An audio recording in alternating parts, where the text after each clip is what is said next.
Здравейте! Бих искала да поговорим малко за метода Сугестопедия и защо обучението не е толкова уморително, колкото при всички останали видове обучения.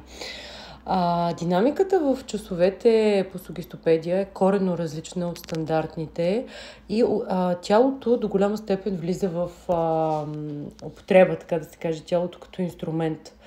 Затова и самите обучения нямат нищо общо с стандартните, което прави динамиката и интереса като едно откривателстване, сякаш търсим, откриваме нещо, догатваме се до нещо, нещо ни се напомня от миналото и по някакъв начин събужда асоциации, състояния в нас. И всъщност ние наистина и децата, и възрастните не изпитваме умора, когато учим през този метод, тъй като няма зацикляне. Дори често ме питат учители, които искат да се запишат на обучение, дали има нещо хипнотично в този метод. Ами не, няма, и всъщност това е голямото доказателство е, че той е непрекъснато животрептящ. Той е като сърдечен ритъм, не е монотонен, докато стандартното обучение повече води до така наречените дидактогения, което е омраза към ученето, омраза към учебния процес.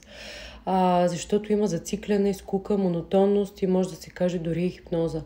Докато в обучението по Сугестопедия непрекъснато се използват всички сетива, цялото тяло, динамика, най-различен вид действия. Езика просто е един медиум, една среда за взаимодействие.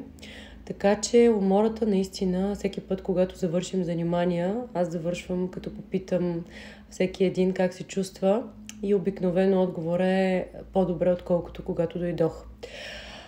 Така че доказателствата са в това, когато децата кажат как завършва един час или когато те неочаквано решат да продължат.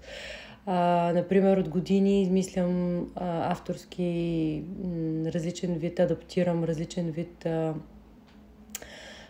съдържания, като горе-долу вече съм предложила почти всичко, което е възможно и отвъд метода, и през метода, и от моята оригиналност. Това са години наред.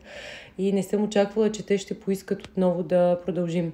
Което е доказателството, че самия метод създава това усещане, че това е една несвършваща история, без край, без начало и без край, така както доктор Гатева и доктор Лозанов наричат. И това е цитат от учебника на доктор Гатева и на доктор Лозанов.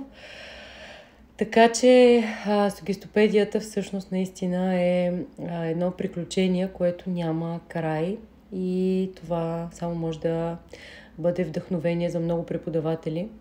Така че ако се интересувате, следващият уикенд, 18 и 19 октомври, предстои модулът за създаване на визуални и емоционални средства, артистични, визуални средства, включително и как да активираме фотопаметта.